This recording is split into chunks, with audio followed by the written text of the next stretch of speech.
हम एक्सरसाइज 4.3 शुरू करने वाले हैं।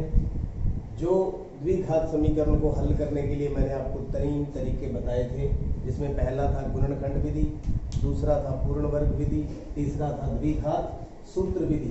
तो पहली विधि हम पूरी कर चुके हैं, गुणनखंड विधि आपने सीख लिया। आज हम सीखेंगे पूर्ण वर्ग विधि द्वारा किस प्रकार से हल किया जाता है। तो हमारा जो आज का प्रश्न है, यदि निम्नलिखित द्विघात समीकरणों के मूलों का अस्तित्व हो तो उन्हें पूर्ण वर्ग विधि द्वारा ज्ञात कीजिए। तो सबसे पहला जो काम है, हमें ये देखना है कि उनका अस्तित्व है या नहीं। तो उसको ज्ञात करने के लिए हमें एक बात सीखनी पड़ेगी, विविक्तर। विविक्तर क्या होता है, इसको हम डी के द्वारा लिखते हैं, इंग्लिश में बोलते हैं डिस्क्रिमिनेंट।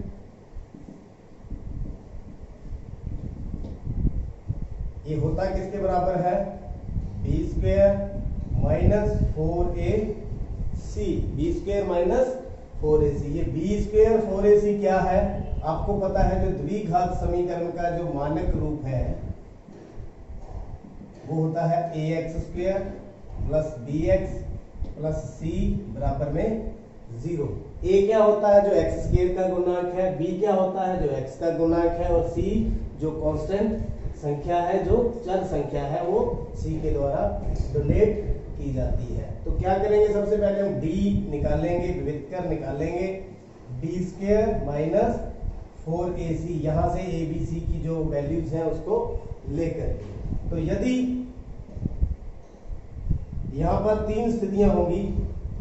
पहली स्थिति d ग्रेटर देन 0, d अगर 0 से बड़ा आ जाता है, जब हम निकालेंगे इसकी वैल्यू d से बड़ी आ जाती है, तब क्या स्थिति होगी, तो समीकरण के मूल वास्तविक तथा भिन्न होंगे।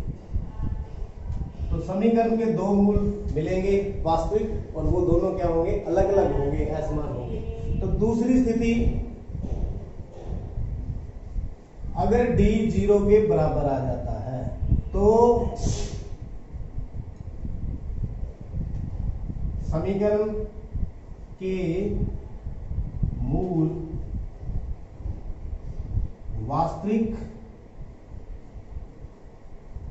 एवं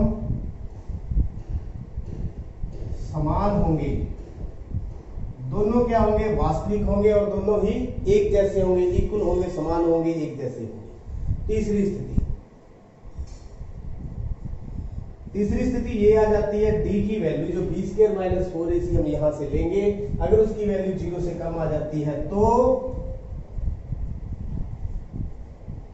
समीकरण के मूल वास्तविक नहीं होंगे, अर्थात ये कह सकते हैं उनका अस्तित्व वास्तविक नहीं है, अस्तित्व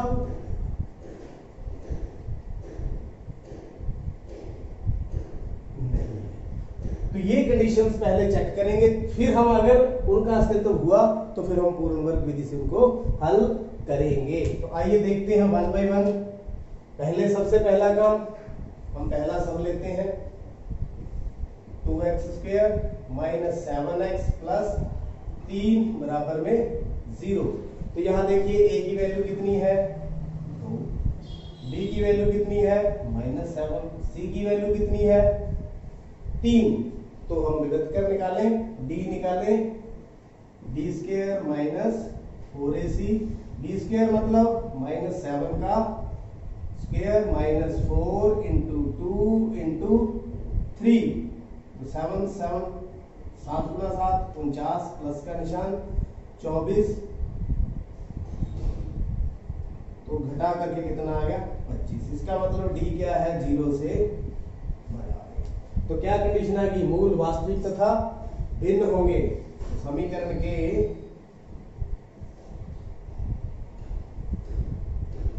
मूल वास्तविक तथा भिन्न अगर वास्तविक है मतलब इनका अस्तित्व है तो अब हम इसे पूर्ण वर्ग विधि से हल करेंगे। तो आप इनको पॉज करके नोट कर ले और ताकि ये हमें सभी सवालों के अंदर इसका यूज होगा। तो हम पहला सवाल कर रहे हैं।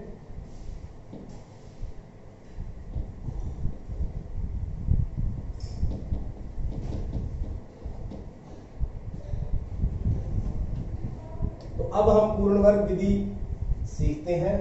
पूर्ण वर्ग विधि प्रश्न है 2x² माइनस 7x प्लस 3 बराबर में 0। तो पूर्ण वर्ग विधि मतलब हमने यहाँ पर पूर्ण वर्ग बनाना है। क्या बनाना है? पूर्ण वर्ग, और फिर उसको क्या करना है? हल करना है। तो पूर्ण वर्ग बनाने के लिए जो मैं आपको बड़ा आसान और ऐसा तरीका बताने जा रहा हूं जो बहुत ही जल्दी से आपका सम और बिना परेशानी के हो जाएगा। तो यहाँ पर हम क्या करें, सबसे पहले जो x² का गुणांक है उसको 1 में बदलेंगे। तो 1 में बदलने के लिए क्या करें, दोनों तरफ 2 से भाग कर दें। दोनों तरफ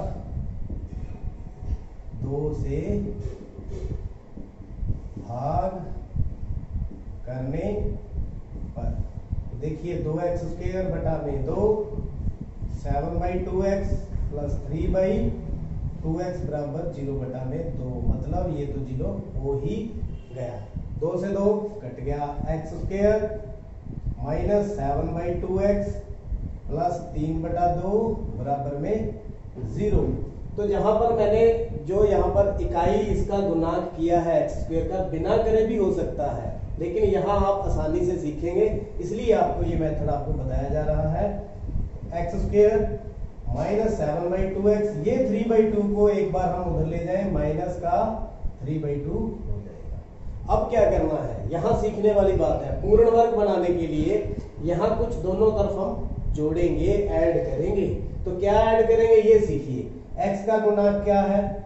माइनस का 7/2। अगर हम निशान को छोड़ भी दें तो कितना है? 7/2। तो 7/2 का आधा, आधा मतलब 1/2। तो कितना हो जाएगा? 7/4। यहाँ डबल कर दें, कितना हो गया? 7/4। तो 7/4 का वर्ग दोनों तरफ जोड़ दें ताकि यहाँ पूर्ण वर्ग बन जाए। तो 7/4 का वर्ग दोनों तरफ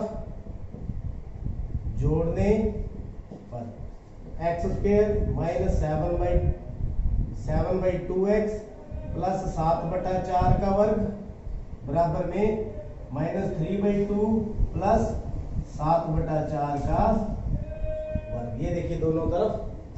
इधर देखिए यहाँ पर सूत्र बन चुका है। कौन सा सूत्र? ये वाला। x² minus 2xy plus y² x minus y का होल स्क्वायर। यहाँ माइनस है, यहाँ माइनस है, तो फॉर्मूला भी माइनस का है। तो यहाँ देखिए x की जगह पर तो x है, लेकिन y की जगह पर कितना है? 7/4। तो आप देखेंगे यही फार्मूला इसके ऊपर अप्लाई हो रहा है। देखिए फार्मूला किस तरह से अप्लाई हो रहा है। यहाँ है x² माइनस 2x, y की जगह कितना है?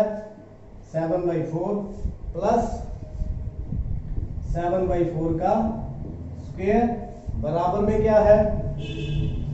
माइनस का 3/2 प्लस 49/60। तो ये formula x² minus 2xy plus y² ये बन गया x माइनस y का होल स्क्वायर। मतलब x माइनस 7/4 का होल स्क्वायर। इस साइड क्या करें? धीरे हल करते जाएं। लघुत्तम ले ले, 16 आ गया, 2 8 16, माइनस का 24 प्लस का 49, कितना आ गया? 25/16। x माइनस 7/4 का स्क्वायर बराबर कितना है? 25/16। अब यहाँ सीखना होगा, यहाँ स्क्वायर है तो स्क्वायर हटाने के लिए, वर्ग हटाने के लिए इस तरफ वर्गमूल ले लेंगे। x माइनस 7/4 बराबर में 25/16 का वर्गमूल। तो इनका वर्गमूल निकालें। 25 का वर्गमूल कितना होता है? 5। और 16 का वर्गमूल कितना होता है 4। लेकिन एक बात का ख्याल रखना है, वर्गमूल निकालते हैं तो प्लस और माइनस दोनों जो रकमें आती हैं, प्लस का 5/4 और माइनस का 5/4, दोनों इसके वर्गमूल होते हैं। Plus minus 5/4। अब निकालते हैं x की वैल्यू। तो यहाँ एक बार प्लस का ले लें और एक बार माइनस का, तो इसको इधर ले जाएं। x बराबर 5/4 प्लस 7/4। 4 एलसीएम आ गया तो 5 प्लस 7 बराबर में 12/4। 4 दिए 12, तो x का मान कितना आ गया 3। इसी प्रकार x बराबर माइनस 5/4, ये इधर चला जाएगा, प्लस का 7/4, 4 एलसीएम आ गया, माइनस का 5 प्लस 7 बराबर में 2/4। तो x का मान कितना आ गया 2/4। यहाँ काट दें 1/2। x की वैल्यू कितनी आ गई 1/2। तो x की दो वैल्यू यहाँ पर हमारे पास है 1/2 और 3। तो दिस इज द आंसर। उम्मीद करता हूँ पूर्ण वर्ग विधि पता चल गई होगी। जल्दी से मैं सम अप कर देता हूँ। सबसे पहले यहाँ पर इकाई बनानी है, 1 बनाना है। जो भी 4 हो तो 4 से भाग देना है, 2 है तो हमने यहाँ पर 2 से भाग दे दिया। फिर जो कांस्टेंट रकम है दूसरी तरफ लेकर जानी है। फिर x का गुणांक है उसका आधा कर लें। क्या कर लें आधा। आधा करके दोनों तरफ जोड़ दें उसका वर्ग, तो यहाँ सूत्र बन जाएगा। और दूसरी साइड धीरे धीरे हल कर लें। हल करने के बाद ये आपके आंसर। तो आइए इसका जो दूसरा पार्ट है उसको भी देखते हैं। यहाँ पर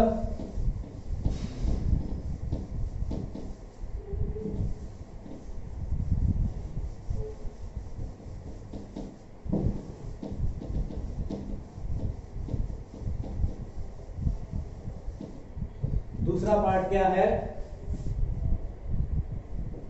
2x² प्लस x माइनस 4 बराबर में 0। पहले हम विभक्त कर निकालेंगे तो a बराबर में 2 है, b बराबर में 1 है और c बराबर में कितना है माइनस का 4। तो d निकालेंगे विभक्त कर, b² माइनस 4ac। तो b की वैल्यू 1 का square minus 4 into 2 into minus का 4। तो 1 प्लस 32 बराबर में 33। क्या है 33। जो ग्रेटर देन 0 है तो समीकरण के मूल वास्तविक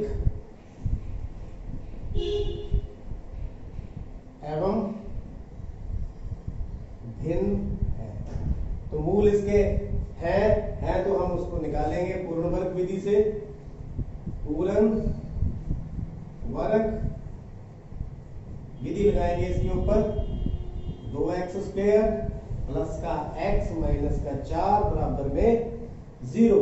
तो देखिए पहला स्टेप क्या था, हमने यहाँ पर इकाई बनानी है, 1 बनाना। तो क्या करें, 2 है तो 2 से भाग करने पर भाग कर दें। 2x² बटा में 2 प्लस x बटा में 2 माइनस 4 बटा में 2 बराबर 0 बटा में 2। तो 2 से 2 कट गया, x² प्लस x बटा में 2, ये काट दें, कितना आ गया 2 माइनस का 2 बराबर में 0। तो 2 को इस साइड ले जाएं, x² प्लस x बटा में 2 बराबर में 2। अब जो स्टेप आपको सिखाया था, x का गुणांक कितना है 1/4, 1/2, लेकिन उसका डबल कर दें तो कितना हो जाएगा 1/4। तो 1/4 दोनों तरफ जोड़ दें ताकि पूर्ण वर्ग बन जाए। 1/4 का वर्ग 2 प्लस 1/4 का वर्ग, दोनों तरफ जोड़ देंगे तो ये पूर्ण वर्ग बन जाएगा। यहाँ वही फॉर्मूला बन गया, कौन सा, x² plus 2xy plus y² बराबर में x प्लस y का होल स्क्वायर। ये पूर्ण वर्ग हमारा तैयार है। x की जगह यहाँ पर x है और y की जगह कितना है 1/4। तो क्या बन गया x प्लस 1/4 का होल स्क्वायर। इस साइड सॉल्व करेंगे तो 1/4 का वर्ग 16। तो धीरे धीरे चलें। 1/4 का वर्ग बराबर में एलसीएम आ गया 16, तो 16 दूना 32 प्लस 1 बराबर में 33/16। तो क्या करें, वर्ग हटाएं तो इस तरफ वर्गमूल आ जाएगा, 33/16 का वर्गमूल। तो 33 का वर्गमूल नहीं निकलेगा, 16 का कितना आ गया 4, तो यहां पर x प्लस 1/4 बराबर में 33 का वर्गमूल वैसे ही लिख देंगे, 16 का निकल गया 4 प्लस और माइनस का निशान। तो x की वैल्यू निकालने के लिए पहले हम क्या करेंगे, प्लस वाला वर्गमूल 33/4 ले लेंगे और एक बार माइनस का वर्गमूल 33/4 को ले लेंगे। अब इसको x को निकालना है, वर्गमूल 33/4 माइनस 1/4, तो एलसीएम आ गया 4, वर्गमूल 33 माइनस 1, तो 1 तो आगे वैल्यू इसकी ये। दूसरी वैल्यू पर जाएं, बटा में 4 माइनस 1/4, तो एलसीएम ले लिया, तो माइनस का 33 वर्गमूल माइनस 1। देखिए क्या फर्क है, यहाँ वर्गमूल 33 माइनस का है, यहाँ प्लस का है, यहाँ माइनस का है। तो x की वैल्यूज कौन कौन सी आ गई, एक तो वर्गमूल 33 माइनस 1/4, एक आ गई माइनस 33 वर्गमूल माइनस 1/4। तो दिस इज द आंसर। तो उम्मीद है दूसरा पार्ट भी इसका समझ आ गया होगा। अब चलते हैं तीसरे पार्ट की तरफ।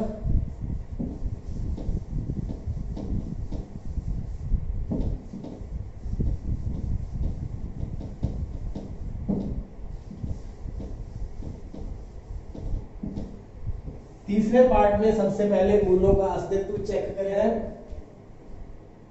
4x² प्लस 4 वर्गमूल 3 x प्लस में 3 बराबर में 0। तो मूलों का अस्तित्व चेक करेंगे तो a बराबर कितना आ गया 4, b बराबर कितना आ गया 4 वर्गमूल 3, c बराबर कितना है 3।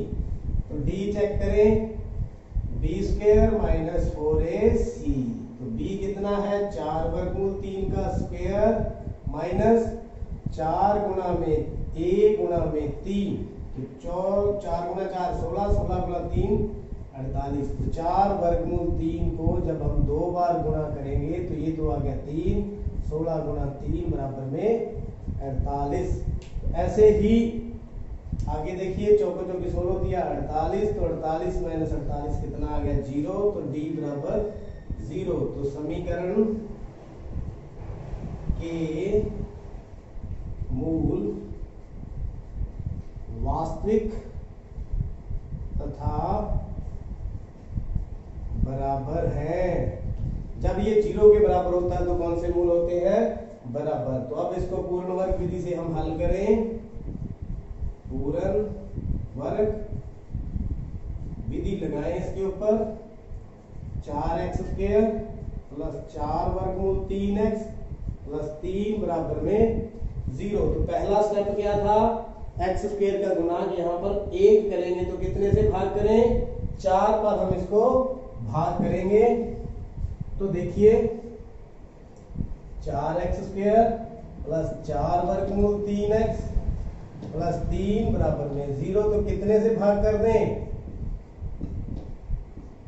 4 से। दोनों तरफ क्या कर दिया, 4 से हमने भाग कर दिया, तो 4 से 4 कैंसल, x² प्लस ये 4 से 4 कैंसल, वर्गमूल 3x प्लस 3/4 बराबर में 0। तो 3/4 को उठा करके उस साइड ले जाएं,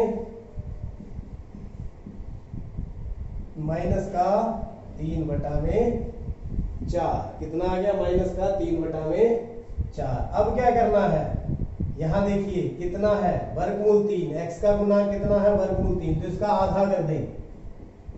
आधा कितना हो जाएगा ये, और इसका वर्ग दोनों तरफ ऐड कर दें। तो दोनों तरफ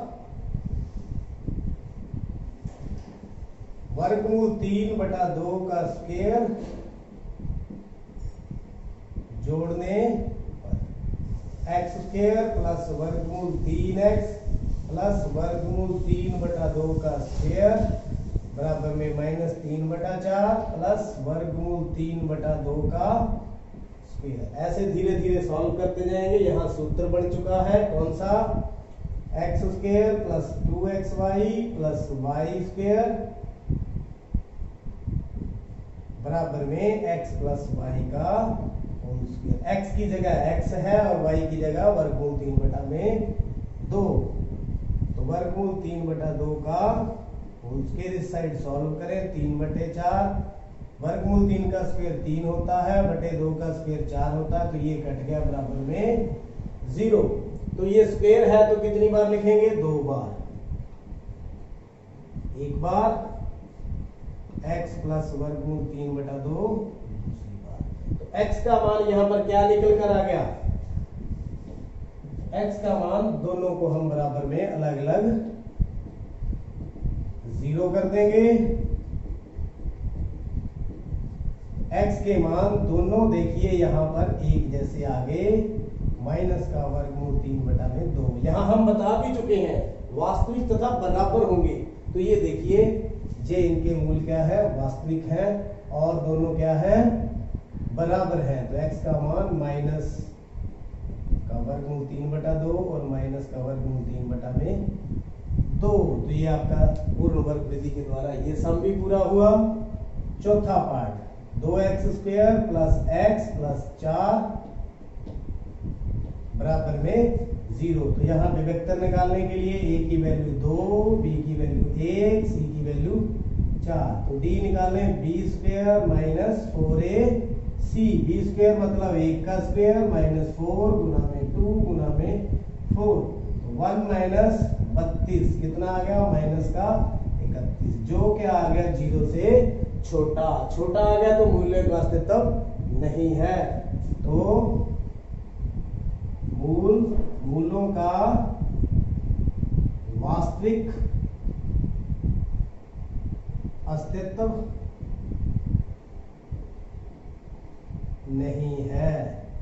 तो इसका मतलब इसको हमने आगे हल नहीं करना, यहीं तक छोड़ देना है, क्योंकि मूलों का अस्तित्व यहाँ पर नहीं है। तो उम्मीद करता हूँ पूर्ण वर्ग विधि आपको समझ आ गई होगी और ये पूरा सवाल भी आपको समझ आ गया होगा। आपका बहुत बहुत